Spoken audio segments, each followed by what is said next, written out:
biasanya paling sering itu adalah flight terbang haji atau umroh. Oh iya. Paling sering. Sesar, makin cerah sih suaranya. Terus kayak anjir, ini kenapa gue ya? Padahal posisi ada lampu nih terang. Tiba-tiba dari ujung kaki gue sampai ke ujung leher gue nih, lu kayak rasa lagi diraba tuh gak sih? Diraba. Saat lagi di atas itu, setiap setengah jam itu di WC paling belakang, lavatory paling belakang, itu indikator smoke detectornya nyala. Berarti mendeteksi ada asap lah di situ. Ya sebenarnya enggak. Suara apa tuh? Kok kayak ketawa?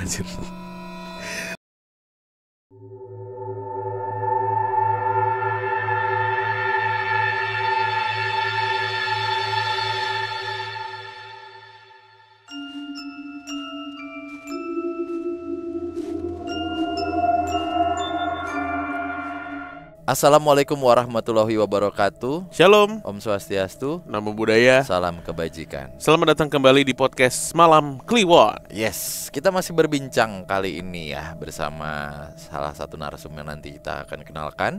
Selamat pagi, siang, sore, malam teman Kliwon, sehat badan dan pikirannya, lancar rezekinya.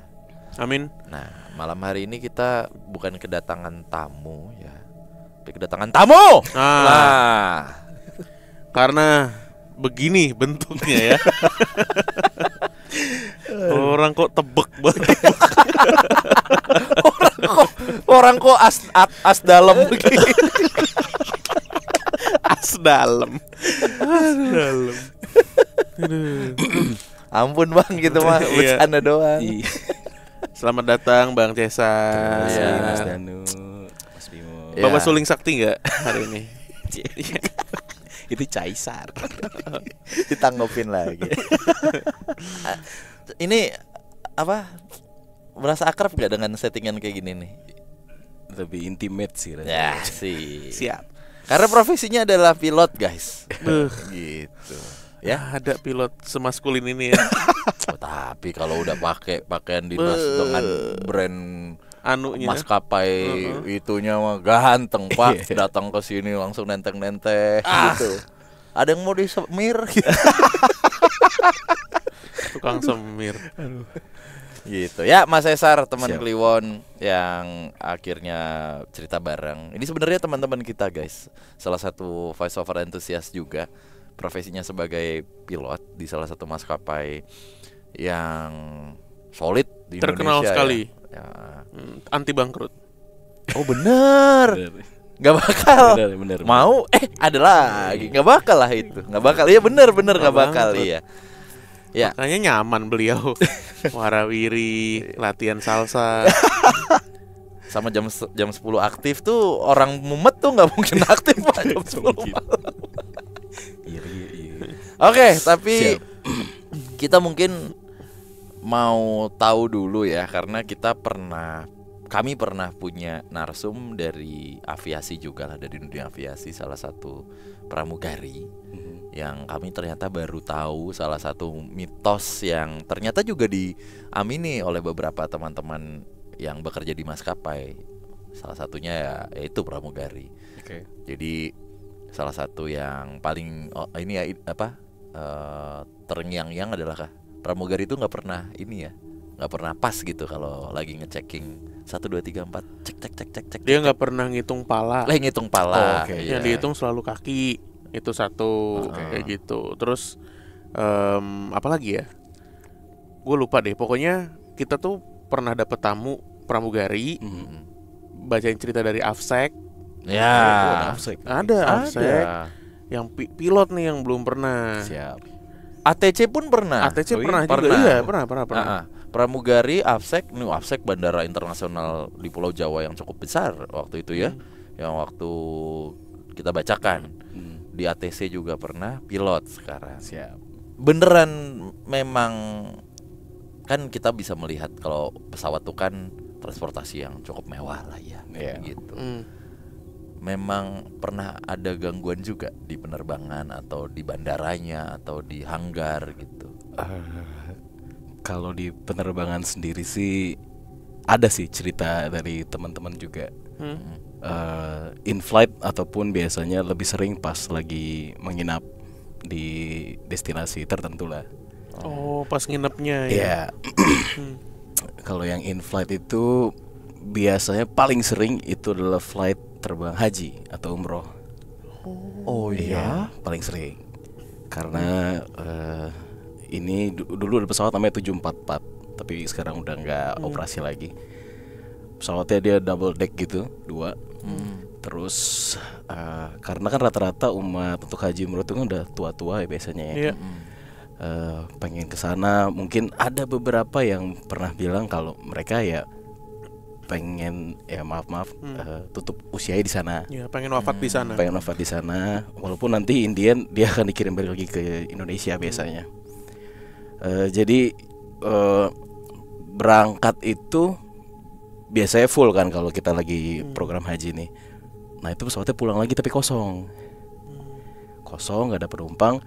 Itu bayangin pesawat 2 kabin gitu level, nggak ada siapa-siapa, cuma ada pilotnya 4 orang sama pramugari mungkin kalau itu ada kalau nggak salah 16 orang lah settingannya. Ada yang pernah cerita, jadi saat lagi di atas itu setiap setengah jam itu di WC paling belakang, lavatory paling belakang itu indikator smoke detektornya nyala. Berarti mendeteksi ada asap lah di situ. Ya sebenarnya enggak. Suara apa tuh? Kok kayak ketawa? Kok kayak ketawa? Bukan gua. Suara ketawa. Iya. Bukan gua. Sumpah. Iya. Kayak gitu. Jadi melek gua tadi ngantuk dari tadi. Oke, kita lanjut. Lavatory paling belakang. Paling belakang muncul smoke detektornya. Sebenarnya itu kalau secara penerbangannya nggak terlalu mengganggu, tapi mungkin karena warningnya nyala terus, jadi nggak enak aja gitu ngelihatnya. Karena filosofinya penerbang itu kan kita namanya dark cockpit. Jadi kalau semua lampu warnanya gelap, berarti nggak ada masalah. Ya. Begitu ada lampu lain, wah ada masalah nih. Ya udah, dan karena itu cerita dari turun temurun, jadi harus ada 1 orang. Tapi biasa akhirnya jadi barengan 2 atau 3 untuk kesana untuk ngeriset si smoke detektornya dari dalam toilet. Kalau mau riset itu masuk harus permisi dulu, kayak assalamualaikum gitu kan, kayak masuk, ya udah dia ngeriset, matiin, tutup lagi, balik, langsung cabut aja ke depan, katanya gitu. Itu setiap 30 menit katanya. Setiap 30 menit. Berulang jadi ya? berulang. Kayak cari perhatian kali ya. Mungkin kalau dibawa orang yang bisa lihat atau bisa berkomunikasi, mungkin bisa tahu maunya apa. Tapi selama ini sih nggak ada. So far sih itu sih. Kalau saya pribadi paling pernah waktu di sebuah pulau di Indonesia, Pulau Dewata, ya. Yeah. Tawon. Sorry. Saya sebuah pulau di Indonesia sebuah pulau di Indonesia yang travelnya tinggi. Kita ke sana jadi waktu itu pesawat gue masih ATR namanya. Itu Baling-baling dong. Baling-baling. Itu kerjasama antara Cina Cina lagi, Spanyol dan Perancis. Waktu itu pesawat udah nginep, jadi gue harus matiin pesawatnya nih, semuanya sampai gelap. Kebetulan nih karena gue paling junior, jadi ya gue yang matiin semuanya. Terus ya udah sampai di sana, gue matiin semua, tek, cek kiri kanan, kosong sih nggak ada apa-apa. Tapi ya masih santai-santai aja. Sampai sebelum gue keluar tuh gue ngerasa kayak kok pundak gak enak, kayak berat gitu. Ya udah gue keluar, gue tutup nih pintunya. Pas gue tutup tuh di pintu paling belakang sebelah kiri kayak ada bayangan cewek duduk gitu loh. Terus gue lagi anjing, sorry, langsung merinding, ya udah cabut aja udah. Sekarang yang merinding gue, apa karena kedinginan? Enggak. Cadangan lemak lu tebel. Kalau bapak kedinginan saya udah Iya, tuh mati kering. Kayak cicak di lemari. kayak Ice Age. Musang Ice Age. Beku mulu kerjaannya. Tapi ini ceritanya mah agak scramble ya kalau yang Iya, enggak apa-apa, aman. Pengalaman gue pribadi lagi, ini pertama kali gue jadi pilot. Gue menginap di sebuah hotel. Gue biasanya kalau di rumah tuh tidur lampu semua gelap. Kalau di rumah kayak lebih nyaman aja. Akhirnya udah baru jadi pilot, gue tidur matiin lampu, terus gue ngerasa kayak perasaan ada yang ngeliatin gitu. Gimana sih bang? Kayak ada yang ngeliatin, tapi kayak mungkin perasaan gue aja kali. Ya udah gue coba tidur lagi. Aduh lama-lama masih gak enak nih. Terus gue dengan setengah sadar gue lihat di ujung sebelah kanan atas tuh kayak ada 2 titik merah. Gue liatin, apa itu AC ya? Kan kadang AC ada tuh indikator hijau merah. Iya. Tapi kan AC gue di sebelah kiri. Sebelah kanan apaan? Aduh. Terus gue liatin merahnya juga beda sih. Merahnya cukup terang. Ya udah di situ gue ngerasa kayak gue nggak bisa gerak ya, kayak sleep paralysis lah, kayak ketindihan. Cuman udah gue coba gerak, aduh nggak bisa lagi. Terus udah akhirnya gue baca doa. Akhirnya gue bisa gerak berdiri. Gue udah berdiri, udah langsung nyalain lampu aja. Dan sejak saat itu sih ya gue nggak pernah tidur gelap lagi, terutama kalau nginep di luar kota. At least gue nyalain lampu. Dan pas gue cek di bawah kasur emang ada sajen. Iya, jadi beberapa kamar di hotel itu emang ada yang dikasih sajen. Gue tanya, itu kenapa ada sajen ya di kamar saya pak? Ya itu buat yang tinggal di situ mas, gitu katanya. Cukup intens. Itu berarti tadi kan ada pengalaman in flight sama pas menginap. Yang pertama tadi yang lo ceritain yang pas lo tutup pesawat segala macam ATR itu di Bali. Iya. Kalau yang nginep tadi di Bali juga kebetulan. Di Bali juga. Sampai sekarang lu masih ini nggak sih mas, masih punya ketakutan yang sama ketika nginep di luar kota pas lagi dinas? Jujur masih sih. Jadi at least gue ada 1 lampu tidur lah nyala. Gak pernah tidur gelap lagi. Gak pernah. Karena cukup sering sih. Terus kalau ke pengalaman pribadi lagi, ini dari tadi masih pribadi semua ya, kecuali yang pas haji flight tadi. Gue ini sebut aja lah ya nama kotanya. Aman santai ya, di Palembang. Gue tidur, posisinya emang gue tidur siang lama banget waktu itu, kayak hampir kayak tidur full lah 8 jam.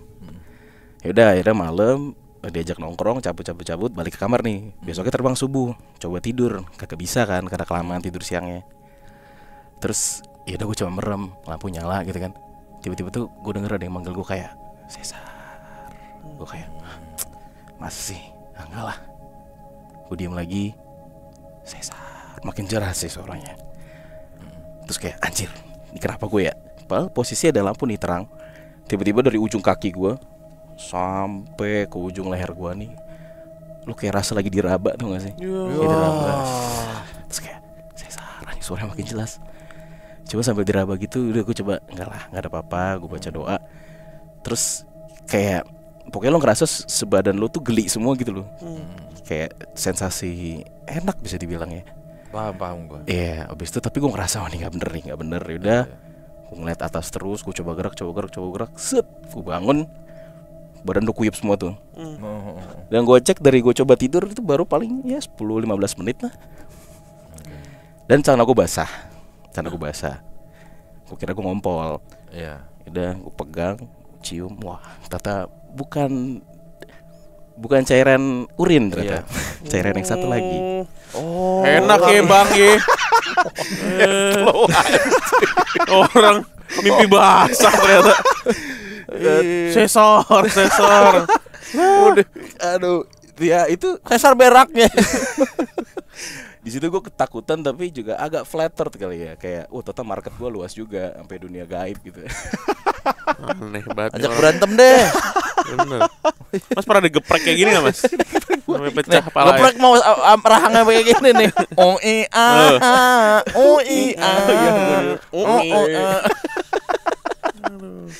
Kalau di rumah sendiri mas, ada nggak pengalaman yang bersentuhan dengan hal-hal supernatural?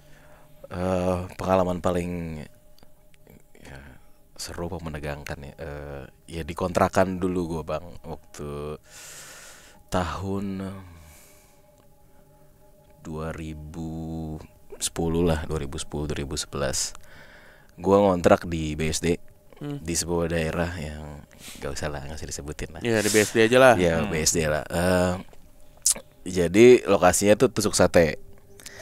Sebagai orang Jawa kita kan percaya tusuk sate itu ada dua chance-nya. Either lo hoki banget jadi kaya, tiba-tiba datangnya rezeki dari mana-mana, atau kedua jadi gerbang goib. Sayangnya kontrakan gue yang gerbang goib. Suasana kompleknya emang juga komplek tua sih, komplek tua, serem, banyak pohonnya. Pas tengah-tengah tuh rumah kontrakan. Posisi lo masuk ada pagar, masuk ada pagar lagi buat ke garasi, masuk ke sini. Ada lorong ujung, di sini ruang tamu. Dari lorong masuk ada ruang gede. Sini buat cuci-cuci. Ini kamar bokap, nyokap. Kamar adik gua, kamar gua, ruang makan, sini garasi. Sini ada gudang sama loteng. Jadi ini kompilasi cerita dari keluarga gua selama di sana. Yang pertama nyokap gua dulu. Jadi waktu itu posisinya by the way ini yang ngontrakin rumahnya kan teman bokap juga. Tapi dia nggak cerita. Kalau banyak nih. Jadi ya udah. Jadi kita menemukan sendiri. Nyokap gue waktu itu lagi di rumah, lagi pengen bersenggama lah sama bokap. Karena bokap habis terbang panjang. Terbang panjang sampai rumah, bokap capek. Akhirnya ya udah, kagak jadi dong. Dia tiduran aja. Masih pakai kaos dalam seragam sama celana kerja. Terus yaudah karena itu nyokap gue udahlah tidur aja lah. Tapi pas lagi tidur tuh kan udah kepingin nih, udah naik lah kasarnya. Tiba-tiba tuh dia ngerasa kayak ada yang goyang-goyang gitu, goyang-goyang. Ya nyokap gue bilang dia masih nikmatin lah untuk beberapa detik. Dia ngelihat buka mata dikit, oh ada bokap pakai kaos putih. Putih, oh yaudah, dia coba merem lagi, ikutin. Tahu-tahu dia nengok ke kanan, bokap gue lagi tidur. Tidur. Dia langsung kaget.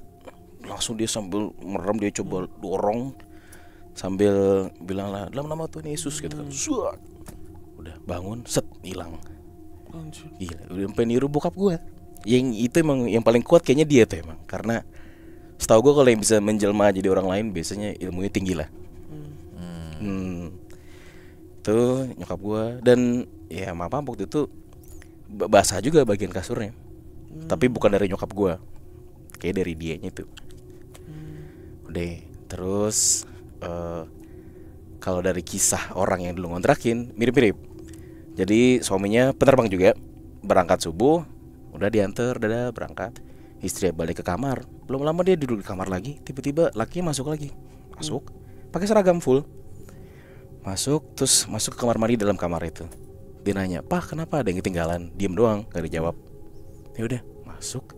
Terus bingung dong, lama-lama nungguin, kok gak keluar-keluar. Ya udah, masih tantenya dicek lah, hilang, nggak ada orang. Nggak lama pas dicek, si omnya bilang, aku baru sampai kantor ya. Itu cukup intens sih. Terus kalau adik gua itu, adik gua cewek by the way. Katanya kan kamarnya di depan. Kalau secara feng shui itu emang kamar di depan kurang baik lah. Plus ini tusuk sate, udah makin combo lah. Semenjak pindah ke kontrakan itu, adik gue itu emang sering banget ketindihan lah. Kayak gak bisa tidur, sleep paralysis. Kalau selalu kebangun setiap jam 2 atau jam 3 pagi. Setiap dia kebangun, dia tuh ngeliat kayak ada figur di pojok pintu masuk. Pintu masuk kamarnya tinggi. Dia cuma ngeliat kayak cewek pakai baju putih. Cuma kayak aduh. Yaudah deh, dia coba baca doa. Akhirnya terus-terusan nggak bisa deh. Akhirnya dia beberapa minggu tuh sempet tidur di kamar bonyok, gelar tikar gitulah. Di kamar bonyok sih nggak, dia aman, tidur nggak ada masalah. Terus kayak pikir udahlah, udah lupa nih akhirnya. Sampai puncaknya itu adik gue pulang sekolah, di rumah lagi nggak ada orang.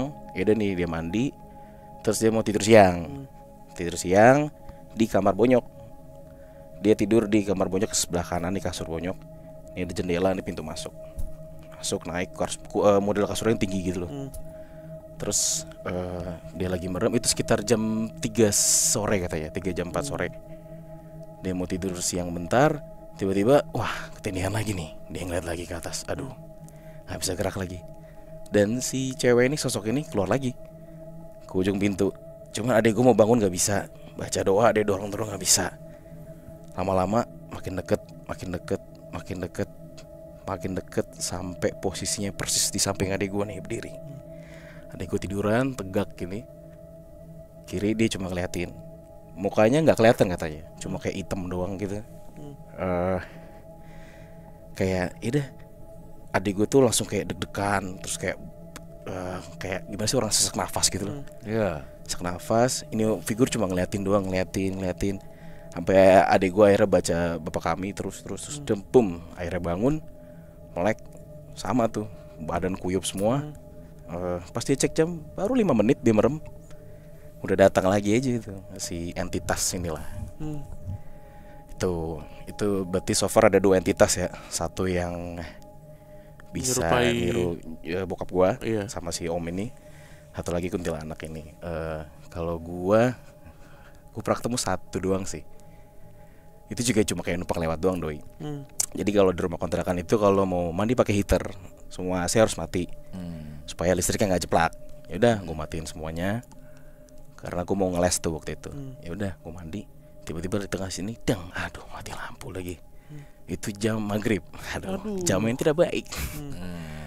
Maghrib, ya udah mau nggak mau gue keluar kamar mandi, masih ada sabun di muka gue, jalan ke belakang, terus lucu banget bentukan itu. Pakai handuk gak?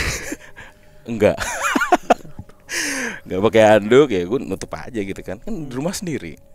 Ini posisi kamar mandi, ini kan kamar adik gue, ini kamar gue, kamar mandi, set. Ini kan udah hall gede nih.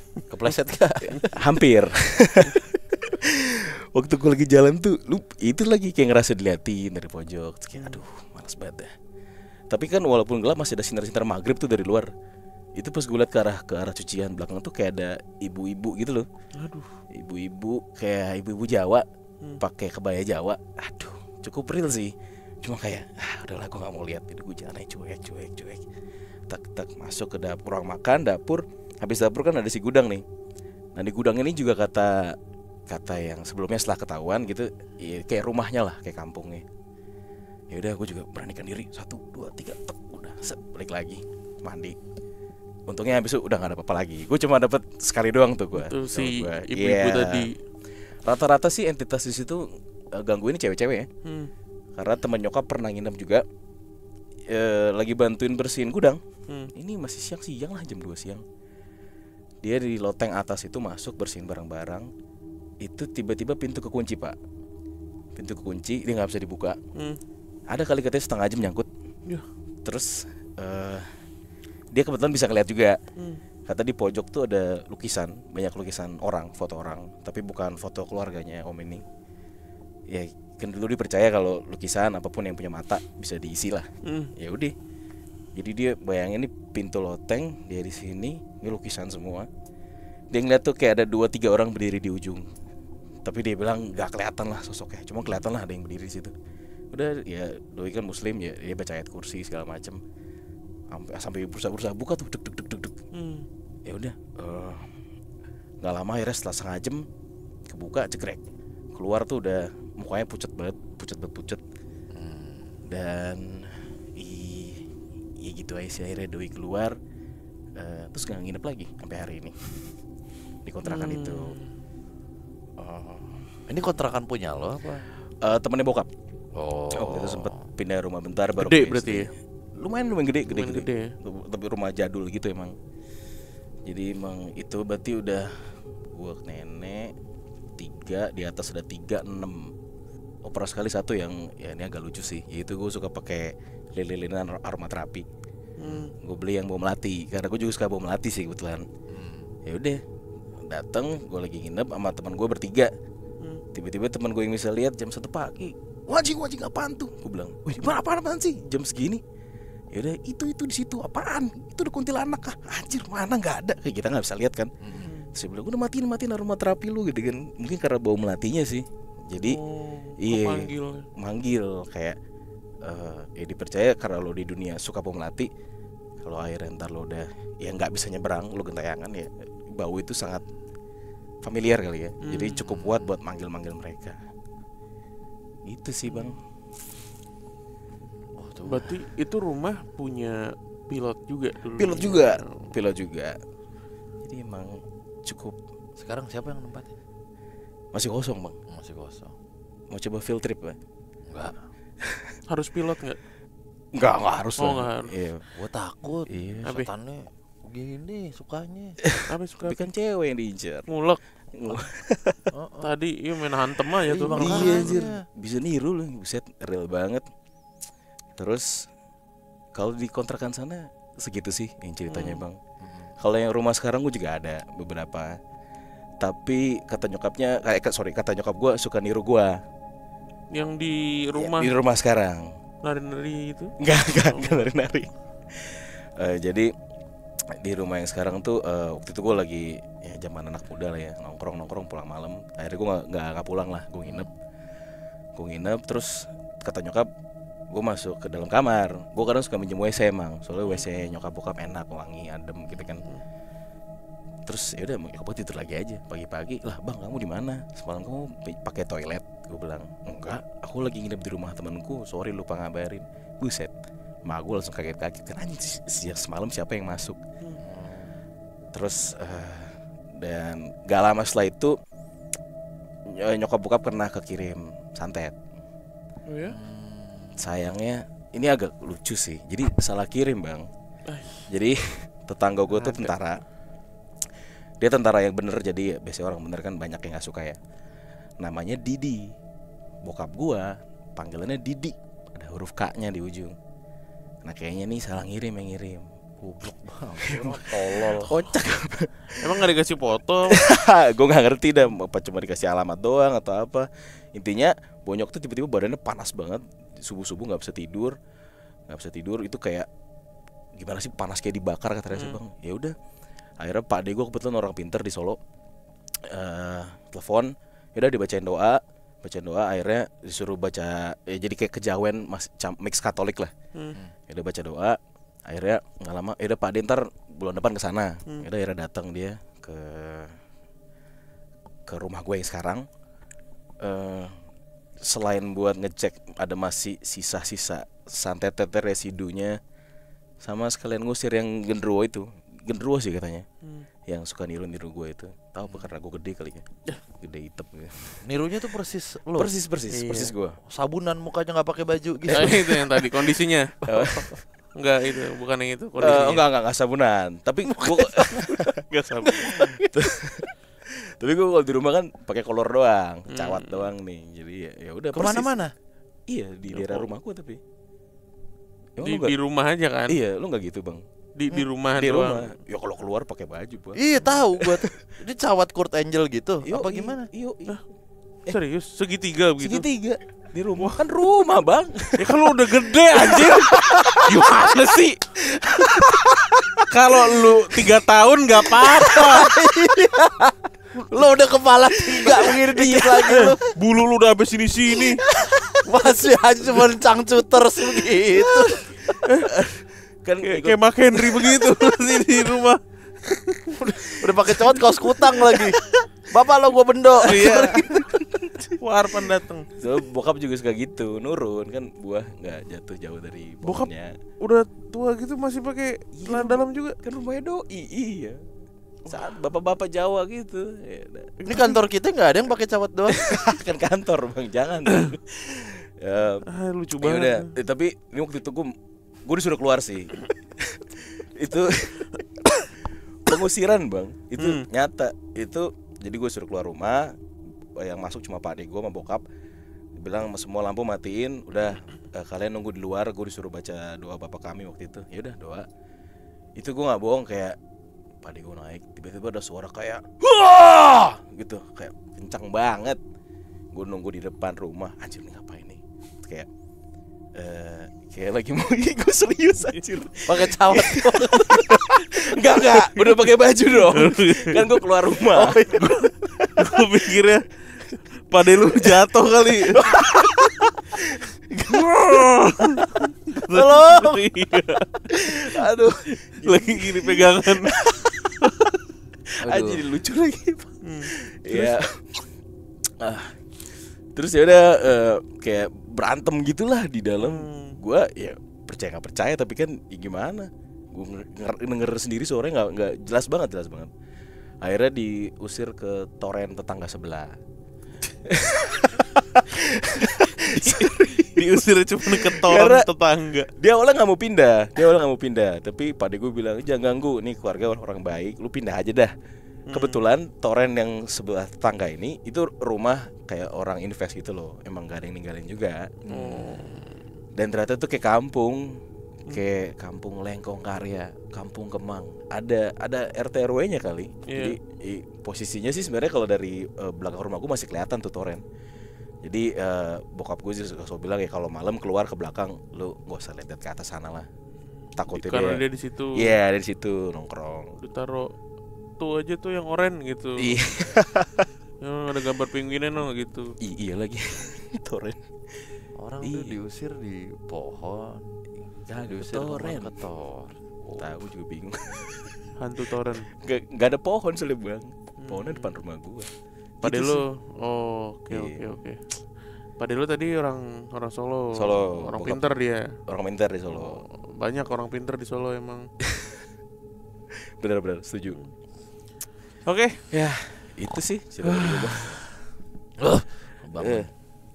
Ini gara-gara cawat nih. Turunan dari bokap. Bokap juga. Kita kaget. Apa jangan-jangan semua pilot di rumahnya kayak gitu? Gak semua. Gue pengen ngeliat pertemuan keluarga besar. Iya, videoin ya. Iya. Iya. Semua laki-lakinya. Ini bang, kalau lagi di rumah gini bang kita bang. Rock and roll. Aneh. Kolornya bikin gini, print. Belakangnya ada logo-logo bintang-bintang gitu. Good angle. Aduh. Oke, makasih Pak Cesar. Terima kasih banyak atas pengalamannya. Semoga makin tinggi jam terbangnya ya. Amin. Siapa tahu ntar kita lagi trip kemana, ternyata pilotnya lu kan. Cocok. Gila. Kabarin aja. Biar kayak di Amin. video-video di TikTok gitu. Siap. Aduh. Oke, terima kasih buat yang udah nonton. Kita ketemu lagi di perbincangan berikutnya. Dadah. Dadah.